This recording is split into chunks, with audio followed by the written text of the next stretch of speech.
Chaque mois, elle tombait gravement malade sans comprendre pourquoi, jusqu'au jour où elle découvre que son mari gardait son sang menstruel pour un rituel d'argent. Fatou était mariée à Abou depuis 5 ans. Un homme respecté, travailleur, mais récemment, sa fortune avait inexplicablement explosé.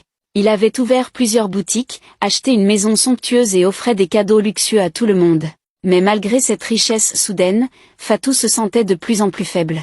Chaque mois, au moment de ses règles, elle tombait malade. Son corps était lourd, ses yeux perdaient leur éclat et son esprit semblait flotter dans un brouillard permanent. « Fatou, tu devrais consulter un médecin », lui conseilla sa sœur un jour en la voyant allongée, transpirant à grosses gouttes. Mais Fatou refusait. Abou était toujours là, veillant sur elle, lui apportant des potions mystérieuses à boire. « C'est une vieille recette de ma grand-mère. Ça va te remettre sur pied », lui disait-il avec un sourire étrange. Un soir, alors qu'elle était seule dans la chambre, Fatou décida de ranger les affaires de son mari. En ouvrant le tiroir, elle trouva une boîte en bois sculptée, soigneusement verrouillée. Curieuse, elle força la serrure et découvrit l'intérieur, des mèches de ses cheveux, des morceaux de ses ongles, et un linge imbibé de son propre sang menstruel.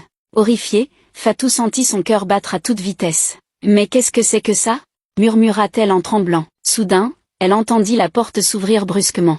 Abou se tenait là, les yeux injectés de sang. « Qu'est-ce que tu fais avec ça ?» demanda-t-il, le visage déformé par la colère. Fatou sut à cet instant qu'elle était en danger. Mais ce qu'elle ignorait encore, c'est que le rituel qu'il pratiquait avec son sang n'était pas terminé.